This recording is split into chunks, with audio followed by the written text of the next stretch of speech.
Hello, welcome back to my channel. This is the Virtual Woman Show with Agyekumwaa. Today we have an exciting interview with a woman who has been through it all when it comes to infertility and stillbirths, miscarriages. I mean, you just name it. She is Whitney, the face of My Sister's Keeper, a support group that supports women who are trying to give birth. You will learn a lot from her session, what she went through, the pastors she went to, the places she went to, and the things that she heard of. Even pastors telling her that their sperms are the only sperms that will make her pregnant. Join us in the session. You don't want to miss this.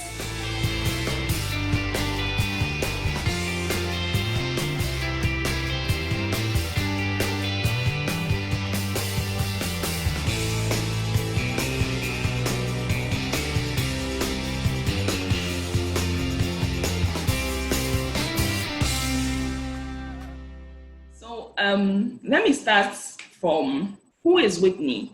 If someone asks you, who are you? What would be a one line you tell the person? I'm a girl.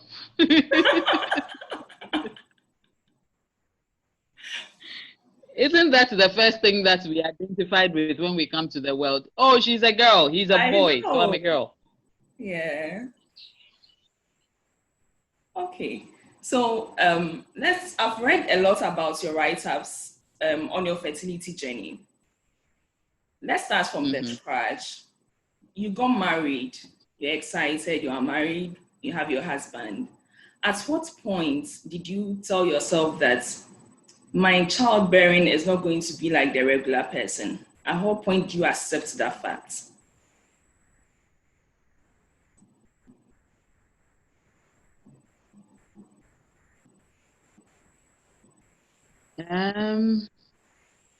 Okay. So let me say this, and I think it's just a few people who know. I was pregnant when we got married, and no, we didn't get married because I was pregnant. In fact, I'm like one of those women who marriage is good, but I didn't think that was what should make somebody marry. But my beloved husband, in his mind, has found the love of his life. So he wanted we should settle down, and so I was pregnant when we got married. But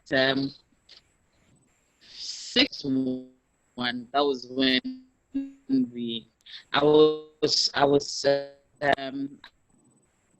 I think your line is breaking. Fortunately, when we got married, I was working with then Ovation magazine, and so there were days because of I haven't even changed from where I am. Is it better? Yeah, it's better now. Is it better? Yes, please. Okay. It's better. Yeah. I had days of where I didn't go to work, and it was one of those days of that. It started as a cramp. I had a cramp that wouldn't go away, and I think later in the day, it dawned on me that I hadn't felt the baby kick. So it was strange because for some funny reason, all my babies are active kickers. They kick a lot. So that was strange. Then the cramps continued. Then I noticed that I saw blood on the bed. So I immediately panicked. And fortunately, the hospital then that I was going to was about 5 minutes to the house. So I immediately rushed there and I called my husband. When I walked in there, I was now bleeding down to my legs. The blood was coming and all that. So they immediately rushed me into their ward, and then they started checking for They were doing the scan, the baby's heartbeat and all that. Then they said it was very faint. They couldn't hear it. They were not seeing it properly and all that. So then they put drip. I remember it was drip, but I was in so much pain at that point to really get what was happening. All I knew, I could remember, I kept saying, I wanted my husband, I wanted my husband. And he had called that, from what the nurse who picked it said, he was on his way, he was rushing from work to come to the hospital. Okay. And then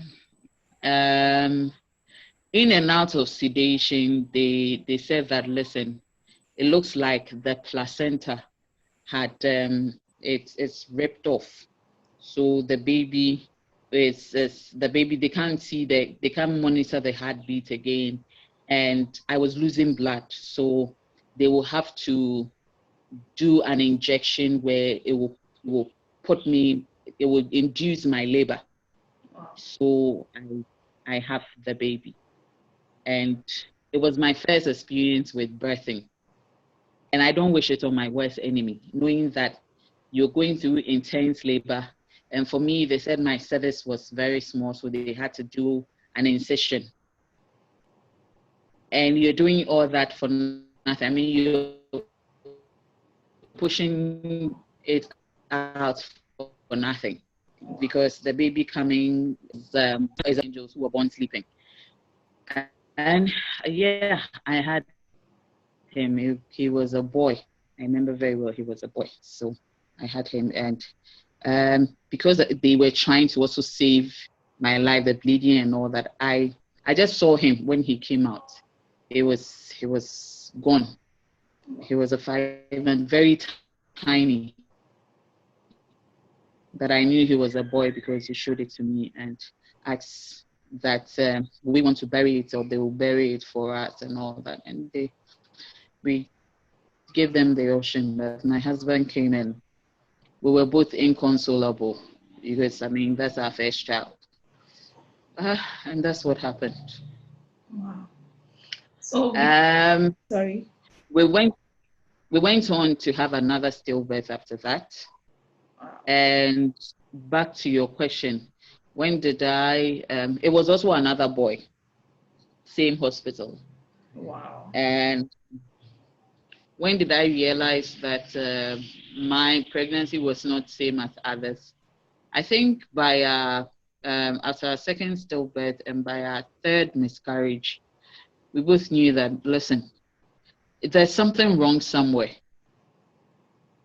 Because it's not like, you see, for me, it wasn't like I was not getting pregnant, which was very, very, very easy. I could get pregnant, but it was the babies that were not. So by our second stillbirth and third miscarriage, we knew that there was an issue. So to answer your question. Wow. So waiting for 3 years before you got your first child, was there a time you told God that, see, I'm tired, whether you give me the child or not, I'm just tired? Yeah, I mean, I said it several times. So I said it. So I'm sure by now, when God looks at me and I say the children are worrying me, you just say, this girl, she can't make up her mind. I didn't just say I am tired. I just said I was tired with everything. Okay, listen.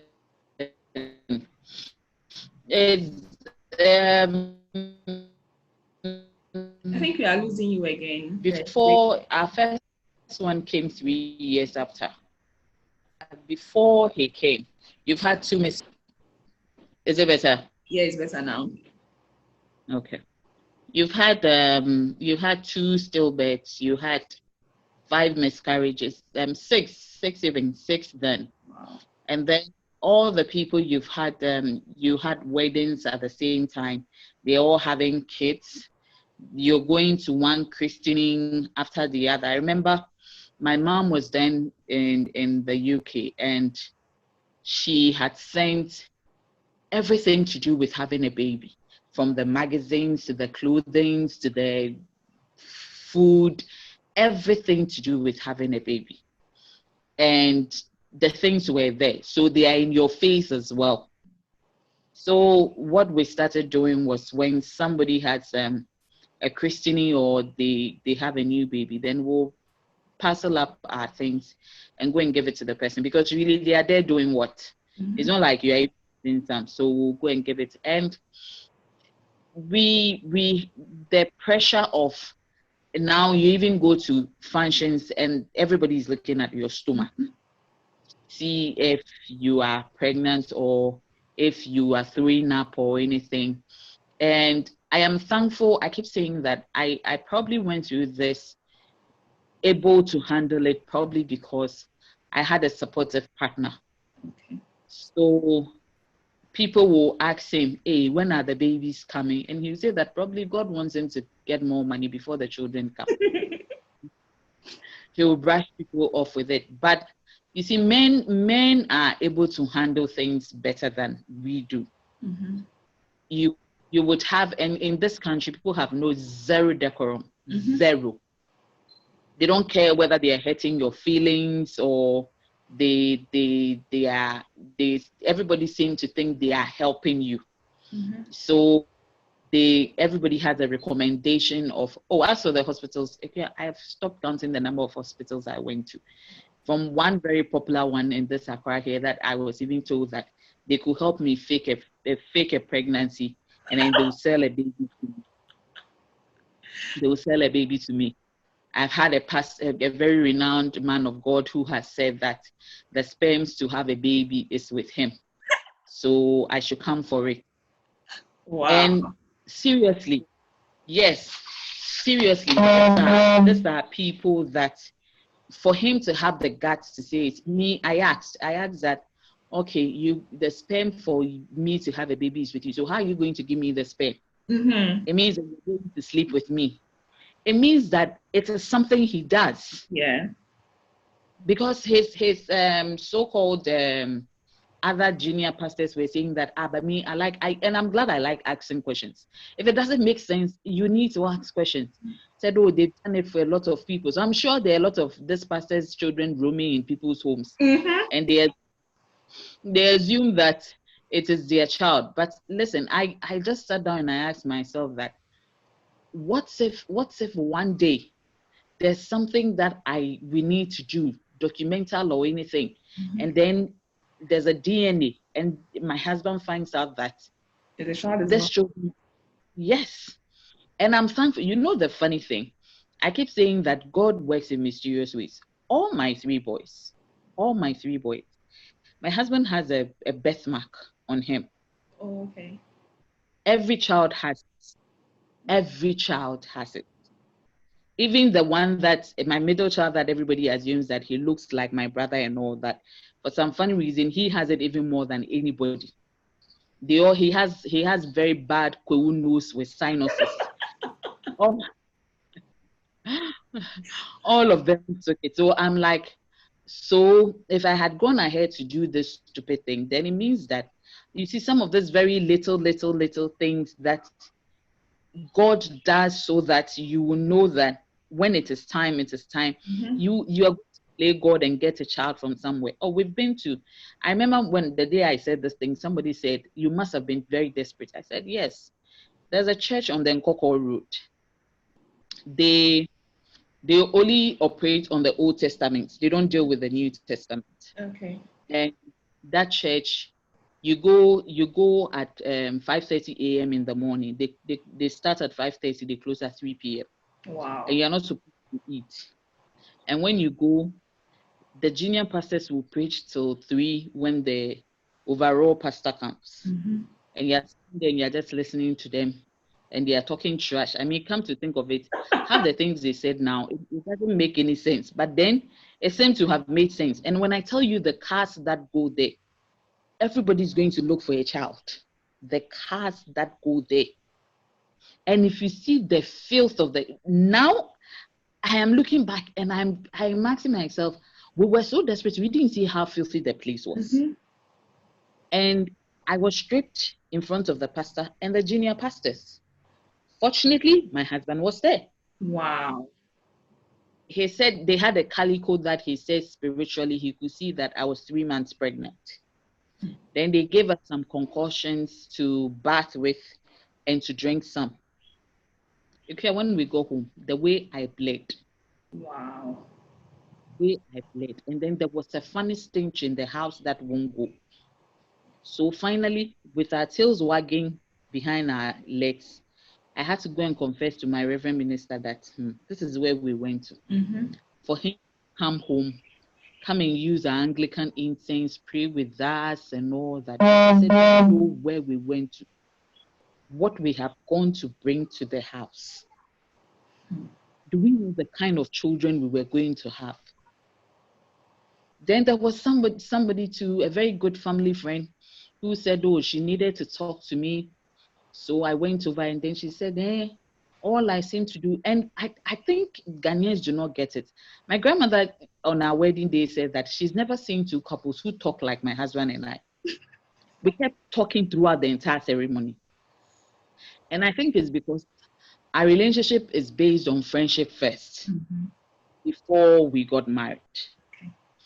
And I think the average Ghanaian does not get that kids have not come and we were still cool. Yeah. We will go out to, and I think maybe that was probably one of the things we were doing that maybe per Ghanaian standard, I needed to tone down. We can be at places and the two of us will just be in our world. Now our children won't allow it. Yeah. But really, yes. And I think for most people, they seem to be bothered by the fact that we didn't have kids, but we were not bothered by it. Yeah. So she called me and said, oh, she wanted to advise me and that all I seem to do is wear high heels and be having the time of my life and all that and that. Before I realize, you people, you will bring a woman to my hand. So the church she goes to, she will want to introduce me to the church. They would then I think she's had 4 kids. Okay. And what they will do is we will go to the sea at 12 midnight, which is what immediately they say sea, 12 midnight. In my mind, I had tuned off. And then they will call the spirit of my mother and my father, my husband's mother and father, and ask them why we cannot have kids. And then they will ask for a crate of Guinness, a crate of malt, a crate of beer, and go and do appellations and whatever with it. And I said, the spirit wants Guinness, beer, and malt and all that.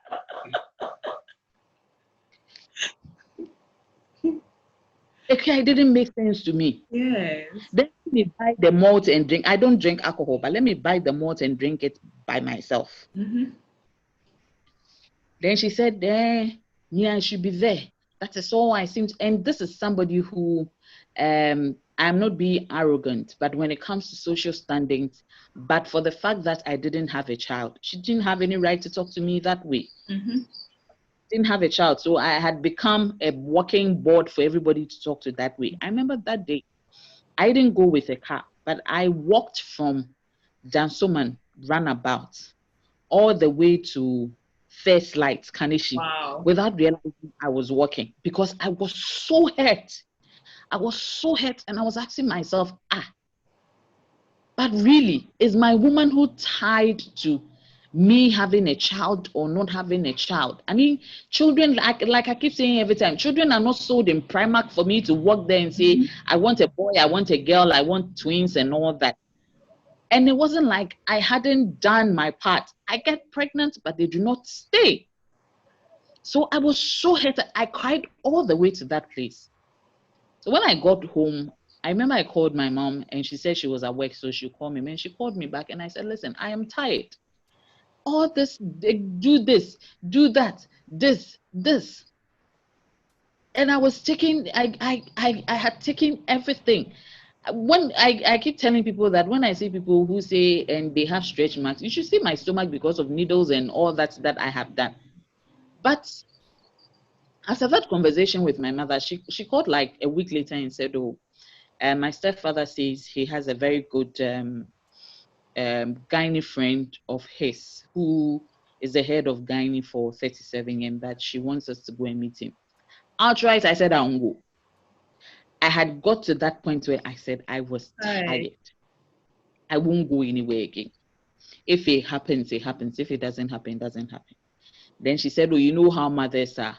Yeah. But for her, I should at least try." Mm-hmm. And then when she realized it's not working, then she started working on her son-in-law. So we should just go and see him. Yeah. So that it will be off our back. And it was the first time I saw I walked into a doctor's office that you won't believe it. We talked about anything and everything that day with Brigadier Saka, but childbearing. Wow. Yes. And I had never felt comfortable talking to somebody like that. So when we were done chatting and all that, then he said, "You know what? I want you to come and see me on this day." Then I went. Then he said, "I know you're tired of the back and forth, this. I actually cried the whole time, the next time I went to meet him, the second time. Mm-hmm. And he said, all he needs from me to do is, because he wants to treat me, he's seen my files and everything, but he wants to deal with me like it's my first time doing all these things. So he will want to run every test there is to run on me, on my husband and all that." And he did that. And he said, "Listen, you guys are okay, but I need to flush your system because there's been too many things that's been dumped in your system and all." And after that, you know what he gave us? Vitamin C and folic acid. Wow. I don't want you to think about babies, because even sex had become a chore. Yeah. You have to schedule, you have to time, you have to raise your legs up, you have to, oh goodness. So we took it and we just left. And the one thing he told us was, "I need you to stop thinking about babies and enjoy life. And forget about all the pressure." 3 months into seeing him, then I got pregnant with our first one. Wow. Yes. And we didn't use anything. Wow. So after the first one, I read you had to wait for another 6 years before you got the second one. Did you go 6 through the years. same emotional trauma like the first time? Since, okay, this time you know you can give birth. You've given birth before. Did you go through the same emotional trauma waiting for the second one? You know the funny thing about human beings, nothing seems to satisfy us. So I finally have a son. JD is like the most adorable baby you could get. I have a son. We living our best lives and all that. Then JD turns 1, 2, 3. Then the second pressure is not even like the first one, because now they know that you can have a baby. And in all that too, my mother had died. Oh, sorry. So I didn't even have anybody I could fall back on apart from my husband emotionally. Then you get, but it's not good for the boy to be alone and he needs a sibling. And you're looking at them like, but you don't think I know that my son needs a sibling? You don't think I am doing something about the fact that I've had a child and nothing is coming? This time, I was not even getting pregnant anymore. For 6 years, nothing. I won't even miss my menses to say that, okay, I missed nothing. Then I had another miscarriage. Wow. I was still going to the same doctor. Okay. Then he said, okay, so this time, let us try and do the fertility and build the hormones and see what happens. So I said, okay. So it was when we started building the fertility that I had another miscarriage. I got pregnant and had another miscarriage. So that was my 7th miscarriage. Wow. Then, yes. Then I got pregnant again. And that was even that, funny enough. I keep saying that these days when people are hyper about Valentine, I have learned my lesson to stay my somewhere, because Valentine gave me back-to-back babies. We are laughing. So and you see, for me, the sad bit was the fact that I remember JD came back from school and he was crying. I picked him up from school and he was crying. And he said they had an assignment where they had to write about family. They discussed it in class. And everybody was talking about their siblings. They have a brother, they have a sister, they have brothers and all that. And his friends said their parents had said, oh, as for JD, he's his mother's only child. Oh. They don't want to have it. You see, we say as adults, we say things and it triggers down to children. Yeah. What business is it of a child whether JD's parents want to have a sibling or they do not want to have a sibling? Yeah. They had said this and it had gotten to the children, and the children were also passing it down to The child. my son. So, for 2 years, non-stop, every morning when we dress, and I do that with all of them, when I'm done dressing them and I'm combing their hair, I always say a prayer when I'm combing their hair. Okay. For 2 years, JD will always pray that, and God, please give me a brother so I can play ball with. For 2 years, non-stop. 6 years later, he gets a brother. Oh. And then 9 months later, in fact, it started out as a cold and malaria that won't go. Mm-hmm. So I remember I told my gynae, he called and said, oh, I didn't come for my review because my second was 9 months and I needed to go for review. And I said, oh, I was not feeling too well. Then he said, am I sure?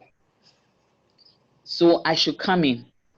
So I went. And in fact, I went with my husband. So he was holding the baby because Nathan was still a baby. He was a 9-month-old baby. He was holding him when he said, you know what? With you, when we even run pregnancy tests, sometimes it's not clear. So let me do a blood test and a scan. Okay. When he did the scan, I could see on the screen the heartbeat. I could see everything, but I said it wasn't me.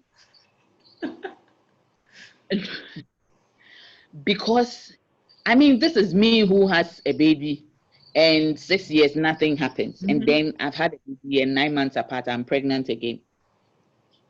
Then he said, yes, you're pregnant. In fact, you are 12 weeks gone. Wow. Yes. And that's how BBM came, with all his crisis and all that. But the funny thing is, do you know the pressure now people give me? A girl. Oh, you have all boys. Yes. Welcome to Ghana. Oh, you have all boys. Boys do not take care of their mothers. So it's girls who do. It's girls who do. So you should think of having a girl so that she will come and take care of you. Oh, people. People will talk. Wow. So that's such a journey you have been through. Because of our time, if someone is going through the same things you've been through, there are people who have been married for years, they don't have children, and some have given up. Some don't know what to do. Some, like you said, family pressure has brought another woman into their homes. What will you tell them? That's why I did Sister Skipper. Because for me, I didn't have, after my mom died, I didn't have that community where I felt. And that's another thing about us. I remember when I kept losing the babies, one of the things I was told was that if I cry, I won't have any more kids. So I am not supposed to cry. So you have all these emotions in you. I've had two, yes, I've had two postnatal depressions out of that. So 2 years ago, we started Sisters Keeper. And for me, the purpose of Sisters Keeper was solely a safe haven where women who are waiting, we say that one of our mottos is waiting in faith, hope, and love. You can feel free to vent, to scream, to talk, to do anything without any judgment. And I always say that I think I had a purpose, but I look back at this journey and I think that God was placing this as part of my purpose in life, so other women can have this kind of place. And truly, last year we had 4 rainbow babies. Wow. And it fills me with so much joy to know that, listen, when they finally come into a space where they feel they are safe, they thrive. Yeah. Sometimes that is all people need. They just need a space to be themselves. They just need a space to, because sometimes the pressure, even you're under so much pressure that when the sperm is coming, the baby will run away and say, she's depressed, she's depressed.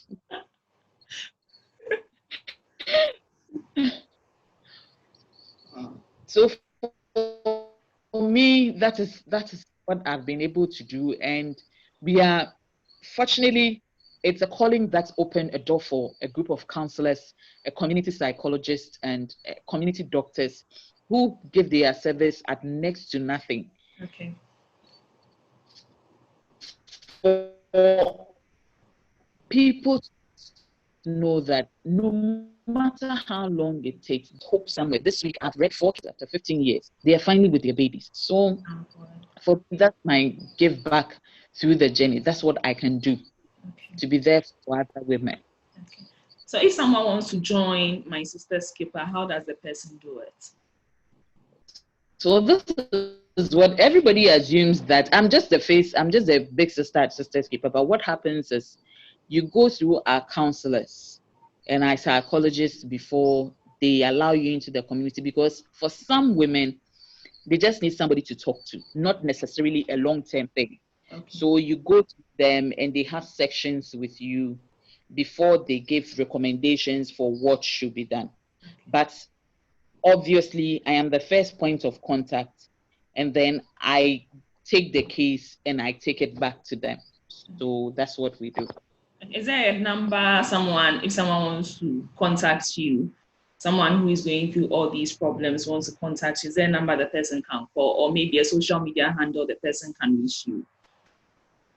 We are on Instagram as My Dear Sisters Keeper GH. Okay. Mine, and then mine.de Sisters Keepers GH. We have about 3 pages that were hacked, but this last page is, fortunately, we've had to make it tight. So it's my dot.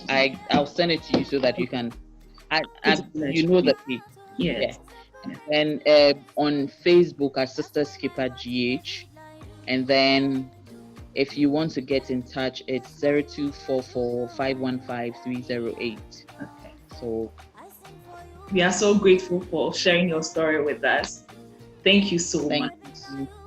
Thank you too, and kudos for all the good work you do. Next time when it's poems, invite me. Thank you. All right. Take care. All right. Bye. Bye. Please don't forget to like this video, share your views in the comment section, and subscribe to this channel.